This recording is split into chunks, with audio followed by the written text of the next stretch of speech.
He said she didn't belong in that office, that her numbers were average, that her attitude was a problem. But what he didn't know was that she'd spent her entire life opening doors no one else even saw.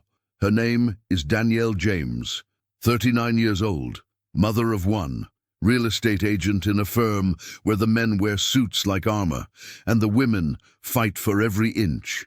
Danielle didn't come from money. She came from grit, from late-night bus rides and leftover dinner rolls, from memorizing her daughter's seizure triggers like a second language, from smiling through client meetings after 2 hours of sleep, 'cause Maya had another episode the night before, but she never complained, not once. She didn't have time to be fragile. She had a child to raise and a world to prove wrong. The agency liked to call itself a family, but Danielle knew better. It was a jungle dressed like a boardroom, and her boss, Brandon Kessler, the kind of man who speaks your name like it's a problem, who makes jokes that aren't jokes, who calls after hours, and if you don't pick up, he marks you down as unreliable. She'd missed one call because Maya was having a seizure in the bathtub, and Danielle was holding her, whispering her name, praying her little body would stop shaking. She missed one call, and the next morning, Brandon called her into his glass office, didn't offer a chair, didn't ask about her daughter, didn't care. He said, "This job requires commitment. Maybe you're more suited to something flexible, like part-time retail." She didn't cry. Not there, not in front of him. She just looked at the door behind him and wondered how many more she'd have to walk through before someone finally saw her for who she really was. If you've ever had to work twice as hard just to be called half as good, take a minute for yourself. This story might be closer to yours than you think. Danielle left his office with her chin up, but her hands were shaking. She walked past the receptionist's desk, past the awards on the wall, none with her name, and into the break room, where nobody looked up. They all heard him. The door wasn't soundproof. The words part-time retail echoed through the air like gossip in disguise. But Danielle didn't flinch. She had other things to do, like picking up Maya's new prescription, like calling the insurance company for the third time that week, like pretending she didn't hear the snickering behind her back when she grabbed her coat. There were no sick days when you're a single mother, just days you get through, or days that break you. That afternoon, she had a showing scheduled, a starter home for a young couple, newlyweds, nervous, asking about schools and safety. Danielle walked them through each room with grace, even when her phone buzzed 3 times in her purse. She didn't check it, not yet. She finished the tour, handed them her card, and smiled. When they drove off, she pulled out her phone. 3 missed calls. The school. Her heart dropped. Maya had had another episode. The nurse said it was mild, that she'd stabilized. But Danielle still left everything behind, contracts, keys, folders, and drove like the wind was pulling her home. Maya was lying in the nurse's room, blanket up to her chin, crayons scattered beside her. She smiled when she saw her mum. "Did I mess up your big house thing?" she asked softly. Danielle kissed her forehead. "You're my big house, baby," she whispered. "You're everything I build for." She took Maya home early, made soup, rubbed her feet like when she was little, and when Maya finally fell asleep, Danielle went back to her laptop. She had contracts to submit, emails to answer, but when she opened her inbox, something caught her eye. An email not meant for her, forwarded by mistake, from Brandon to one of the partners. Subject line, Danielle James, phase her out. Inside, single mom, too many emergencies, soft on clients.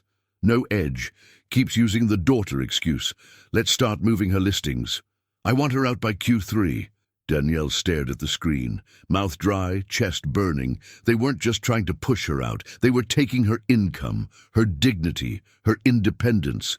She clicked off the screen, breathed slow, and that's when she saw something else. A second tab Brandon had accidentally attached. It was a payroll sheet, but her name was missing. Her commission from last month, gone, not reduced, gone. And that paper on his desk earlier that morning wasn't a warning. It was a plan, and she wasn't meant to see it. Danielle didn't sleep that night. She sat in the dark listening to Maya breathe. Outside, the city hummed like it always did. But inside, everything was shifting. She wasn't paranoid. She wasn't emotional. She had proof now. They were stealing from her. They were moving her listings, blocking her commissions, painting her as unstable because she had a daughter who sometimes couldn't walk without trembling. Danielle stared at her reflection in the microwave door, then opened her notebook. She started writing down every detail, every missed deposit, every time Brandon forgot to CC her on a deal, every comment, every joke, every late-night call. If they were going to come for her, they weren't going to find her unprepared. The next morning she dressed with intention, pressed blazer, clean flats, lip gloss, not too much, just enough to remind them she was still standing. She dropped Maya at school, kissed her goodbye twice, then drove to the office like she owned the building. But when she stepped into the elevator, she wasn't alone. It was Curtis, the janitor, quiet man, polite. Been there longer than most of the agents combined. He nodded. "Morning, Miss James," she smiled. "Morning, Curtis." Silence filled the space, until he leaned just a little closer. "You got folks in that office who ain't what they seem," he said, eyes steady, voice low. Danielle blinked. "What do you mean?" He hesitated, looked up at the flickering panel, then said, "I clean their offices. I see things, hear things. Sometimes I print things I'm not supposed to see. Not on purpose. Just happens." Danielle's breath caught. Was he warning her? Was he offering something? Before she could ask, the elevator dinged, doors opened. Curtis tipped his cap and walked out, and just like that, he was gone. Danielle stood there, frozen, because someone had seen, someone had been watching, and maybe, just maybe, she wasn't as alone as she thought. But as she stepped into the hallway, every head turned, every voice hushed, and on her desk was a bright yellow envelope with her name in bold. Danielle stared at the envelope. Bright yellow, like caution tape. She didn't touch it right away. She looked around first. People were watching, but pretending not to. Typing too loud, whispering too soft. She picked it up slowly, walked to the break room, closed the door behind her. Inside the envelope was a printed memo, signed by Brandon. Performance review Danielle James. Failure to meet quarterly targets, excessive absences, failure to return after-hours communications, unprofessional emotional conduct. This constitutes a formal warning. Any further violations may result in termination. Danielle blinked, laughed once, bitter. Targets? She'd exceeded her quota last quarter. Absences? She had the emails, the approvals, unprofessional, for missing one call while holding her daughter through a seizure. This wasn't a warning. It was a setup, a paper trail designed to make her firing look justified. And Brandon, he was good at this. He'd done it before. She could feel it. Women came and went in that office like they were replaceable parts. Every one of them left quieter than when they started. Danielle closed the envelope, put it in her purse, and walked back to her desk. She didn't say a word, but that silence, it wasn't surrender, it was planning. The rest of the day passed like syrup, slow, heavy, sticky with tension. She overheard Brandon laughing in the conference room, talking numbers, joking with the junior agents. He'd already reassigned one of her listings to Eric, a man who once asked her if being a mom agent made clients pity her more. That evening, she left 5 minutes early. She had to pick up Maya. The school nurse had called again. Nothing major, just a small tremor and exhaustion. But when she reached for the doorknob to leave, Brandon called from behind his glass wall. "Danielle," he said, loud enough for others to hear, "I hope you're not rushing off for another personal matter." She turned, met his eyes, didn't blink. "My daughter is recovering from a seizure," she said evenly. "I'll be working from home tonight." He smirked. Of course, family first. The sarcasm dripped from his mouth like oil, but Danielle didn't let it touch her. She walked out, and as the door closed behind her, Curtis was in the lobby, mop in hand, watching. He gave her a small nod. and whispered, just loud enough, "Check your inbox tonight, not the work one, the other." Danielle froze. Her personal email. She nodded once and walked out into the cooling evening. Her hands were trembling because something was coming, and someone had her back. That night, after Maya fell asleep, Danielle opened her personal email, and there it was, an attachment from a name she didn't recognize. Subject line, "From one parent to another. You need to see this." Danielle stared at the screen, finger hovering over the trackpad. The subject line pulsed like a heartbeat. "From one parent to another. You need to see this." She clicked. There were 3 attachments: an internal payroll document, a forwarded email chain between Brandon and 2 senior partners, and an audio file just under 2 minutes long. Danielle opened the first file. It was a spreadsheet. Company payroll, commissions, bonuses. Her name was there. But something was off. Her February commission, $6,800, had been rerouted. Under a note, "Temporary reassignment Kessler admin." Her March commission, $5,200, listed under Eric L. April, missing entirely. She checked the totals. She'd been shorted over $14,000. Her hands clenched, her body still. She felt heat rising up her spine, but kept reading. The second file, an email chain. "Brandon, she's a liability, always crying, daughter this, daughter that. Let's move her accounts quietly. If she pushes back, I'll document emotional instability." Partner reply, "Make sure it looks clean. Don't want another HR mess, especially not with a disability angle." Another partner chimed in, "Have Curtis keep an eye out. He knows the drill." Danielle's heart dropped. Curtis? The janitor? She didn't want to believe it. Not him. Not the only person who'd looked her in the eye this whole time. But then she opened the third file, the audio. Static at first, then voices. Brandon's unmistakable. She's got sympathy on her side. That little girl of hers makes it hard to fire her clean. A pause. Glass clinks. Laughter. Then Brandon again. "Hell, maybe she'll quit if I push hard enough. Make her feel like a bad mom and a bad employee. Works like a charm." Danielle stopped breathing. She sat in the dark, one hand over her mouth, the other clutching the edge of the desk like it might keep her from collapsing. That little girl of hers. He was weaponizing her child, mocking her love, stealing her livelihood, and calling it strategy. Danielle closed the laptop, sat still, let the tears come, but only for a moment. Then she opened her notebook, started a new page. Wrote at the top in big, bold letters, "Enough." She listed every violation, every mispayment, every cruel phrase. She copied the email chain, saved the audio file to 2 flash drives. One went in her purse, the other under Maya's pillow.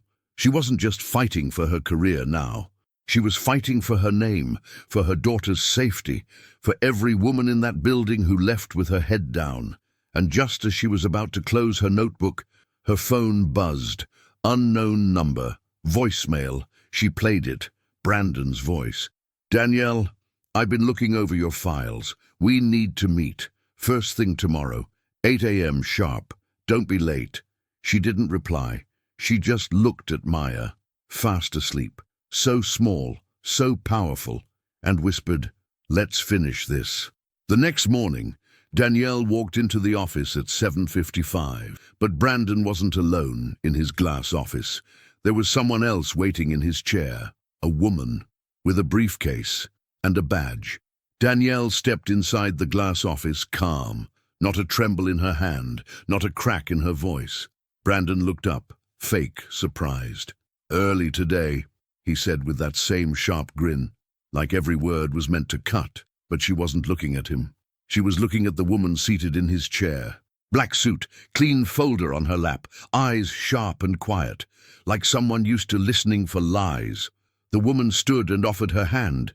"Danielle James? I'm Ms. Rivera, Corporate Compliance. I'll be observing this meeting." Brandon froze. His voice changed. "Oh, yes, of course. We just have a small performance matter to go over. No big deal." Ms. Rivera didn't sit. She opened her folder. "Actually, Mr. Kessler," she said, I received some anonymous documentation last night, including audio, payroll records, and internal communications involving multiple violations of employee rights. Danielle stayed still, hands folded in her lap, silent, letting it land. Brandon tried to smile. "Listen, I think there's been a misunderstanding." Rivera cut him off. "The voice in the recording, that was you." Brandon laughed, short, nervous. "Hard to say. You know how these apps can manipulate." But Danielle spoke now, soft, precise. "I recorded it myself, on the office intercom. When you forgot to hang up." Silence. Heavy. Rivera flipped to another page. "We're also seeing rerouted commissions. 3 months, $14,000, all involving Ms. James's listings." Brandon sat down, his mouth opened, closed again. Danielle leaned forward, calm as still water. "Eric didn't earn those deals," she said. "I did. Every showing, every closing. I was in the room while my daughter had fevers, seizures, hospital stays. I didn't miss a single signature." Rivera nodded slowly, and that's when Danielle noticed Curtis just outside the office, mop in hand, looking in. But this time, he didn't turn away. Danielle stood. "Unless I'm under investigation," she said, "I'll return to my desk now." Rivera looked at her, then at Brandon. "No, you can head home. We'll be in touch." Danielle gathered her things, walked past Curtis in the hallway. He gave her a look, half apology, half pride. She didn't stop, didn't need to, because her back was straight. Her voice had been heard, and her daughter would never have to see her mother humiliated for surviving. But as she stepped into the parking lot, her phone buzzed. It was HR. Voicemail again. "Danielle, we need to schedule a formal conversation. Things are moving quickly now." And at the end of the message, a second voice. "Brandon, barely audible. She's lying. She's trying to burn the place down with her sob story. Don't let her win." Danielle didn't cry on the drive home. She didn't scream, didn't call anyone. She just drove in silence, hands at 10 and 2, mind razor sharp. The voicemail was clear. HR had heard the tape, but Brandon was already spinning his story, calling her emotional, manipulative, a problem with a child excuse. Same playbook, different chapter. When she pulled into the driveway, Maya was in the window, wearing her pink headphones, waving with a smile so wide it could melt steel. Danielle waved back, and for just 1 second, she let herself breathe.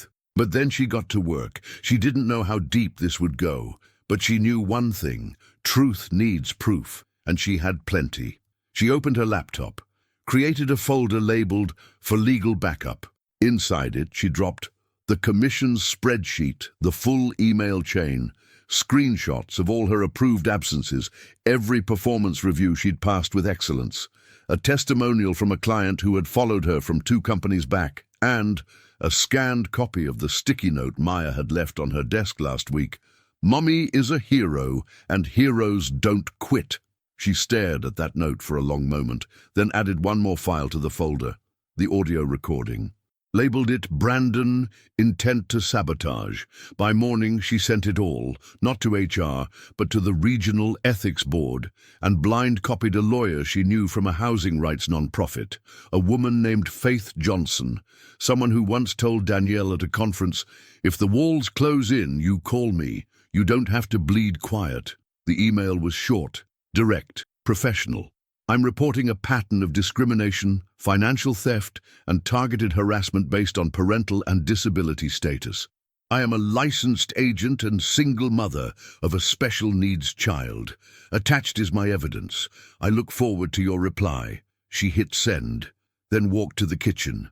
Maya was coloring at the table. "Are you going back to the office tomorrow?" Maya asked. Danielle knelt beside her. "No, baby. Tomorrow, I work from home." Maya grinned. "Good. You make better snacks." Danielle kissed her cheek, then opened the fridge. There was peace in that moment. Not because the battle was over, but because she wasn't running anymore. But just as she poured juice into Maya's cup, her phone lit up. Not an email, not a voicemail. A text. From Curtis. "Need to talk. Found something worse. Back hallway camera. Thursday night. Meet me tonight. Discreet." Danielle's hands stiffened. Something worse? What could be worse than stealing her money and using her child as a weapon? The sun dipped low as Danielle sat in her car, parked 2 blocks from the office. She didn't tell anyone where she was going, didn't even tell Maya's sitter why she'd be late. All Curtis had said was discreet. So she wore black, pulled her hair back, no jewelry, no perfume, just purpose. Curtis met her by the back loading dock. No lights, just the hum of a broken vending machine and the smell of old carpet glue. He looked nervous, older somehow, like he'd aged 3 years since their last conversation. "You came," he said. Danielle nodded. "You said it was worse." "Nay." Curtis didn't answer right away, just pulled out a flash drive. "I wasn't supposed to see it," he said. "The camera resets every 48 hours, but this time I forgot to wipe it. And, Lord help me, I'm glad I did." He handed her the drive. It was Thursday night, building almost empty, except for Brandon and Eric. Danielle didn't speak. She didn't have to. The dread was already crawling up her spine. Curtis looked down. "They were in your cubicle, Danielle, pulling drawers, laughing. Eric said she keeps acting like we owe her something. And Brandon, his voice caught. He picked up the framed photo, the one of your daughter. And he said," Curtis clenched his jaw. He said, "Maybe if we make her choose between the kid and the job, she'll finally quit with dignity." Then he threw it on the floor. Danielle felt everything in her body go still, like her blood turned to concrete. Her throat burned, her fists clenched, but her voice stayed level. "You saw this on the recording?" Curtis nodded. "I downloaded it, no edits, no cuts." He pointed to the flash drive in her hand. "It's all there, with timestamp, with audio. You don't have to just tell them now. You can show them." Danielle looked him in the eye. "Why are you helping me?" Curtis swallowed hard. "My wife, she was a nurse. She had to leave her job after an administrator said she cried too much after losing a patient. They called her unstable, took her benefits. She never recovered." He looked away, voice low. "I see what they're trying to do to you. I ain't gonna watch it happen again." Danielle took the drive, closed her hand around it. This wasn't about commissions anymore, or memos, or warnings. This was character assassination, discrimination, malicious sabotage, and now she had every piece of it in her hand. As she walked back to her car, she passed by the front door of the office. The lights were still on upstairs, and through the glass, Brandon was there, leaning back in his chair, smiling at something on his screen. But he didn't know. The very thing he'd used to watch others was now about to expose him. Danielle didn't sleep that night, but it wasn't fear that kept her up. It was focus. She backed up every file, printed screenshots, labeled every page, built a folder so clean, so undeniable, it could stand in court if it had to. By sunrise, she was ready. She dressed like someone who wasn't asking for fairness. She was demanding it. Grey blazer, simple braid, no apologies, and in her purse, that flash drive. Not a weapon, but a mirror. The kind of mirror that makes men like Brandon look at themselves and flinch. She dropped Maya at school, kissed her cheek and said, "Mommy's handling something important today." Maya smiled. "Go be the boss." At 9 a.m. sharp, Danielle stepped into HR. The receptionist looked up, tried to sound cheerful. "Ms. James, were you scheduled?" Danielle didn't flinch. "I was requested by HR, and I'm here to submit formal evidence of misconduct, discrimination, financial theft, and retaliation." The woman blinked, picked up the phone. 10 minutes later, Danielle was sitting across from a woman named Julia Marks, HR director, cold smile, clipboard ready. Julia leaned forward. "We're aware of your recent concerns, Danielle. But before we proceed..." Danielle didn't let her finish. She pulled out the drive, laid it flat between them. "You're going to want to plug this in." Julia hesitated, then inserted the drive, and what followed was 35 minutes of quiet devastation. The spreadsheet, the emails, the voicemail, the audio file from the hallway, and finally, the security camera footage, Brandon holding Maya's photo, calling her a strategy, smashing the frame. When the screen went black, Julia didn't speak. She just stared. Danielle folded her hands. You're not just liable for letting it happen, she said. You're liable if you ignore it now. Silence. Julia cleared her throat. Danielle, this is serious. We'll need to escalate. There will be an internal investigation. There already is, Danielle said. I sent all of this to the regional board and the non-profit council this morning. I just came here as a courtesy. Julia blinked. Excuse me? Danielle leaned in. You had your chance to protect your employees. You chose to protect your predator. Now it's out of your hands. Julia shifted in her seat. You understand what you're doing. This could become legal. Danielle nodded.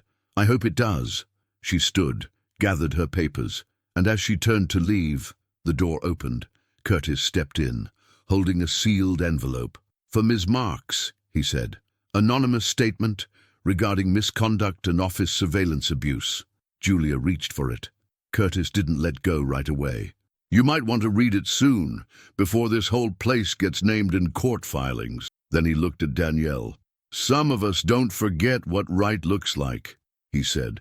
Danielle nodded, walked out, not fast, not slow, just steady.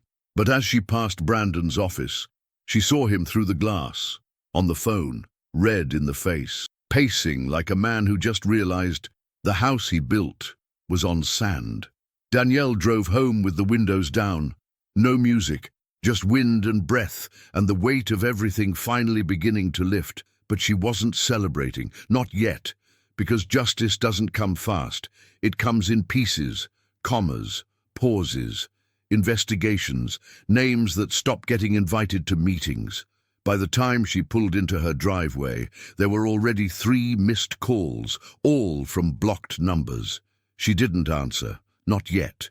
She made Maya lunch, helped her with the new seizure log for the school, watched her daughter draw a picture of a house with 2 women holding hands outside. Mama and me, Maya said. No more mean bosses inside. Danielle smiled, but her hand trembled just a little. Then the phone rang again. Blocked number. This time she picked up. Brandon, trying to sound calm, professional, like none of it had happened. Danielle, I think there's been a gross misunderstanding. HR's overreacting.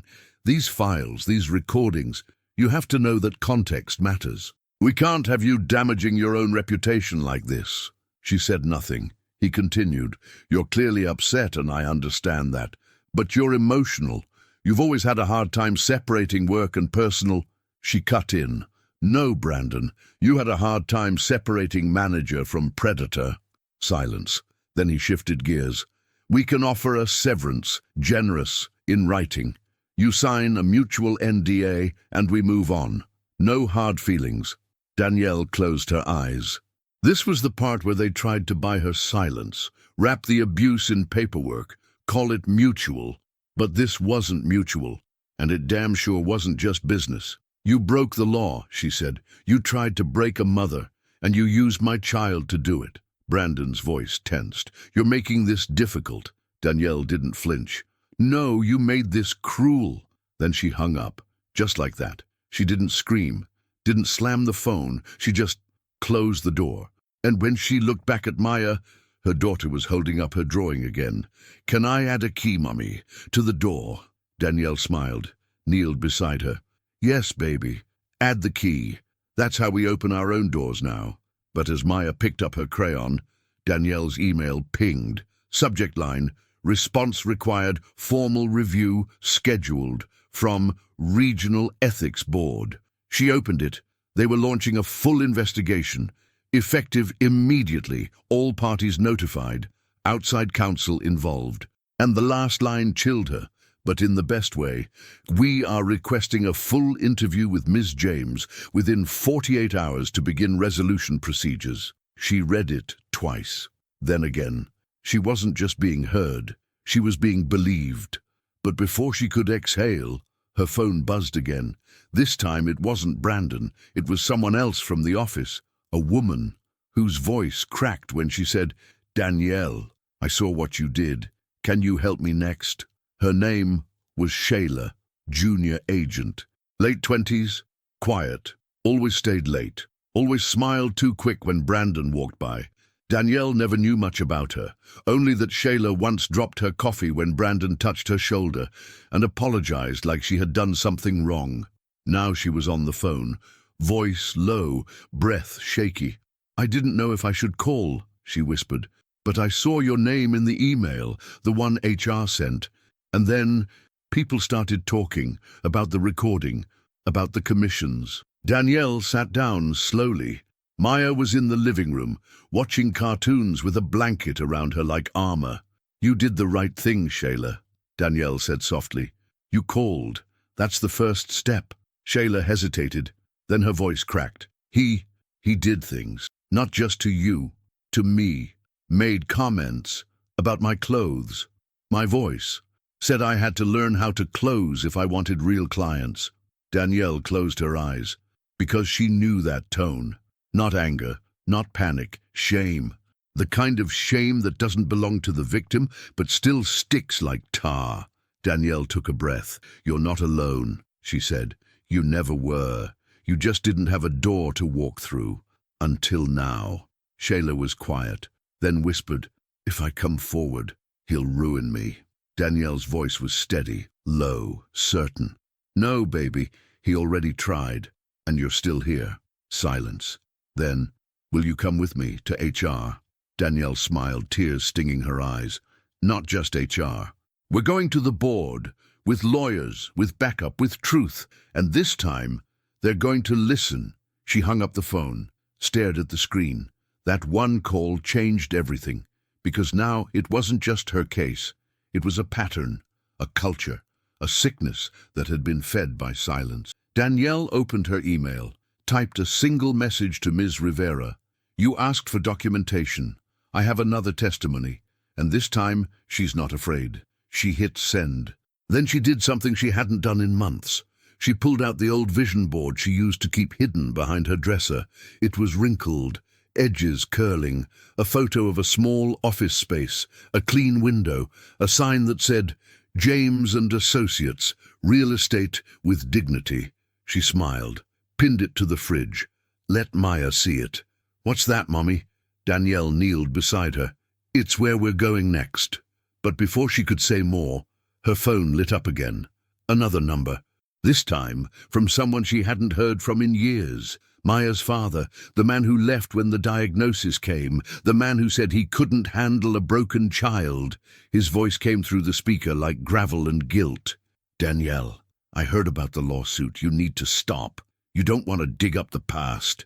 And that's when she realized Brandon wasn't just desperate. He was reaching into her old life now, trying to pull her back down. His name was Troy, and the last time Danielle heard his voice was in a hospital hallway, when Maya was just 6 months old. He didn't cry, didn't ask questions. He just looked at the diagnosis, chronic seizure disorder, long-term care required, and walked away. Said it was too much, that he didn't sign up for this kind of life. Now, after 7 years of silence, after 7 birthdays missed, after 1 emergency surgery where Danielle held Maya's hand alone, he called, and not to say he was sorry, not to ask about Maya's progress, but to warn her.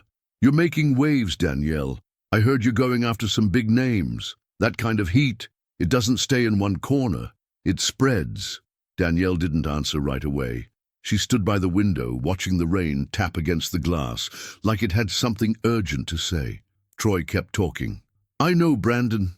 We crossed paths a few times. He's not someone you want to fight, especially when you've got things you'd rather not drag into the light." Danielle's voice was quiet, controlled. "Like what, Troy? That I raised our daughter without a dime from you? That I sold 3 houses in a month while sleeping 2 hours a night? That I bathed her, fed her, held her through seizures while you crossed paths with men like Brandon?" He went silent. She continued. "You think I'm ashamed of that? You think that's what'll stop me?" Troy sighed. "Danielle, if you blow this up, people might ask questions about your past, about what you lost, about what you let happen." Her voice dropped. "Let happen?" That's when the anger showed. Not loud, but sharp, like a knife wrapped in silk. "I didn't let anything happen. I survived it, and now I'm answering for it. Out loud." She hung up and stood in the silence of her small living room. Maya was asleep in the next room, her soft breathing a lullaby Danielle had memorized like scripture. She walked to the hallway, opened a locked drawer, took out an old folder, inside court papers, child support claims ignored, medical bills unpaid, letters never answered. She scanned them, then fed them, one by one, into the shredder. Because he was never the story, just a chapter, one she was done rereading. The next morning, Danielle got a message from Ms. Rivera. The board has reviewed your materials. A formal ethics hearing is now scheduled. Brandon Kessler has been placed on temporary leave. Legal counsel will follow up shortly. Danielle exhaled. Not a victory. Not yet. But momentum. And then, a knock at her door. Not the mailman, not a neighbor. Shayla, in person, eyes puffy, hands full. A stack of emails, messages Brandon had sent her. Some after hours. Some vile. "I'm ready," she said, voice shaking. But she was standing. Danielle opened the door wide. "Then come in, baby. Let's get free together." But as Shayla stepped inside, Danielle's phone buzzed once more. Another call. Unknown number. But the voice on the other end wasn't Brandon. It was from someone inside the ethics board. And they said one word that made her knees weaken. Whistleblower. The voice on the other end was calm, professional. But what it said changed everything. "Ms. James, this is Marcus Ellison, senior investigator with the Regional Ethics Board. Your submission qualifies under corporate whistleblower protection. Effective immediately." Danielle sat down, heart pounding, palms slick. She'd heard the term before, whistleblower. It sounded official, strong, but also dangerous, because it meant she wasn't just a complainant. She was a threat to a system, to men who built their careers on fear, silence, and favors passed behind glass doors. Marcus continued, "You are entitled to full confidentiality, legal support, and protection from retaliation. But be advised, once the hearing begins, this becomes a matter of public record. Brandon Kessler's counsel may try to discredit you." Danielle exhaled. "I'm not afraid. Not anymore." He paused. "We believe you, and we believe your case may set precedent. There are others, not just Shayla." That stopped her. "Others?" "Yes, ma'am. We've had 3 anonymous submissions in the past 48 hours. 2 women, 1 former intern, all pointing to the same man, same patterns, same language." Danielle looked at her wall, at the sticky note Maya had written, "Heroes don't quit." And in that moment she knew she wasn't just fighting for her job. She was fighting for every woman who'd ever been cornered in a copy room, every mother told she was too emotional, every agent whose paycheck disappeared when her boss got insecure. That afternoon, Danielle met with Shayla. Together, they organized their files, aligned their statements, contacted the legal rep Ms. Rivera recommended. By nightfall, they weren't afraid, they were ready. But war has a way of letting you feel peace, right before it fires back. Because the next morning, as Danielle opened her email to prepare for the ethics hearing, she saw a headline. Top of the company newsletter, bold, icy. "Lead agent under investigation for breach of confidentiality. Personal misconduct allegations surface." No name. But inside, paragraphs.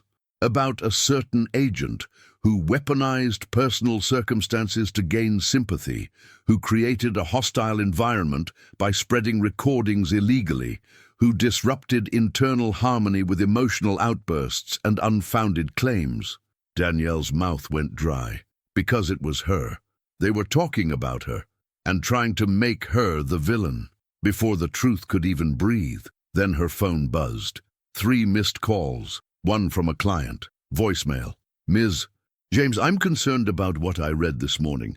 Maybe it's best we postpone our closing." They were coming for her reputation, piece by piece, publicly, strategically. But what they didn't know was that she wasn't alone anymore. Because 1 minute later, Shayla texted, "I just got the same call, and guess what? So did 3 other women. They're ready to speak out. We're done hiding." And then a second message appeared, from Curtis. 1 sentence. "You still got that key, Ms. James. Because I think it's time we open every damn door. They thought the headline would scare her, make her back down, make her second-guess herself. But fear only works when you're still trying to be accepted. And Danielle? She wasn't asking for a seat anymore. She was building the table. That morning she put on her best blouse. Nothing flashy, but ironed with purpose. She kissed Maya goodbye, looked her in the eyes and said, "Today, Mommy tells the truth. So no other little girl has to watch her mother get stepped on." Maya nodded, then whispered, "Go be loud." Danielle smiled, not loud by volume, but by presence. At 10:12 a.m. she stepped into the hearing. Not in a courtroom, not yet. Just a long glass conference room in the regional ethics office. 3 board members, a company attorney, Brandon looking pale behind a tight smile, and across from him, Danielle, flanked by Ms. Rivera, and seated beside her, Shayla. And behind them, 3 more women, former employees, all with folders, all with fire in their eyes. The board chair cleared his throat. "This hearing concerns multiple allegations of ethical violations, harassment and financial misconduct by Mr. Brandon Kessler, Regional Director of—" Brandon cut in. "With respect, none of this has been proven.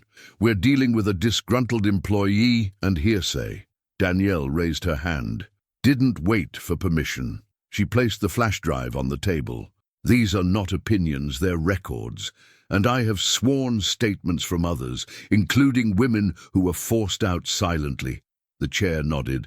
"We'll review everything. Please proceed with your statement." Danielle looked Brandon in the eye. "You told me I was too emotional, that clients needed someone with edge, not empathy. You stole my commissions, mocked my child, tried to turn my love for my daughter into a reason to fire me. But here's what you didn't see coming. Every time you tried to push me out, I was documenting you. And while you were laughing with your boys in the hallway, I was building a case." Brandon scoffed. "This is retaliation. She's bitter because she wasn't promoted." Ms. Rivera stepped in. "She wasn't promoted because you reassigned her closings, Brandon. We have time-stamped evidence. This is not bitterness. This is bravery." The room fell silent.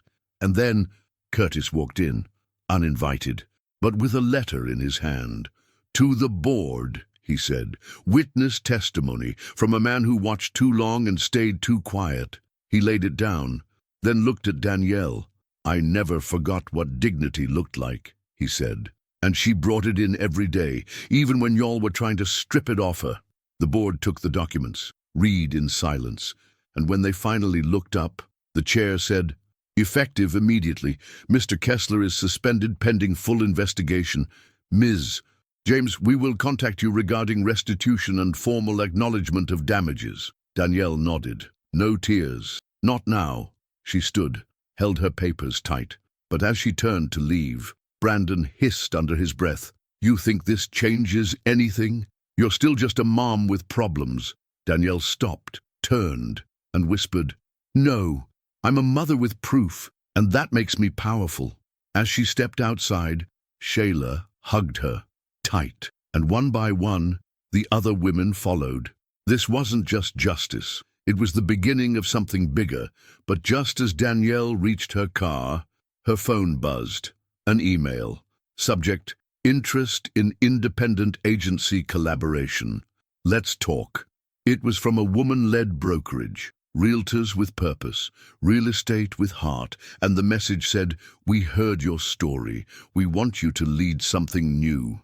A new door. With her name on the key, she didn't take the offer right away. Danielle sat with it, held it in her hands like a fragile thing, turned it over, tested its weight, because for women like her, offers always came with conditions, and she'd spent enough of her life learning how to read between the lines. But this one? No small print, no tone of pity, just possibility, and possibility felt holy. 2 weeks later, she met them, 3 women, all former agents from different firms, all with stories of being pushed out, talked down to, passed over, but they weren't bitter. They were builders. They wanted Danielle not as a symbol, but as a partner, someone who knew the streets, the families, the fear that comes with a single missed paycheck. Someone who knew how it felt to show houses all day with a sick child in the back seat. How to speak truth in meetings where men laughed too loud when women spoke. They wanted her, fully, no edits. And for the first time in years, she said yes. The first day in her new office, she brought one thing, Maya's drawing. The one with the house, the two women, and the golden key. She pinned it on the wall, then lit a small candle, not for scent, for memory. She wasn't mourning what she lost. She was honoring what she survived. Brandon's firm? It fell silent, a quiet internal shake-up. More stories surfaced, more women spoke. Some were offered settlements, others walked away clean. But Danielle, she walked into her next chapter, with dignity, with receipts, with her head high and her back unbent. And Maya, she got better, not cured, but stronger. She started writing little notes again. One of them Danielle kept in her wallet. "Mommy, you are the key. You open every door." And she was right, because Danielle once thought she worked for a man who held all the keys. But now she knew better. She was the key, and the lock was never broken. It was just waiting for the right hands. So if you're listening to this, if you've ever been told to sit down, be quiet, smile more, work harder, remember this. You're not asking to be let in. You're learning how to build the door. And when you do, don't knock, push, turn, walk through, and leave it open behind you, because someone else might be looking for a way out too. If this story reminded you of your own, let it breathe in the comments, because sometimes, my love, the door isn't locked. We just need the right key and the courage to turn it.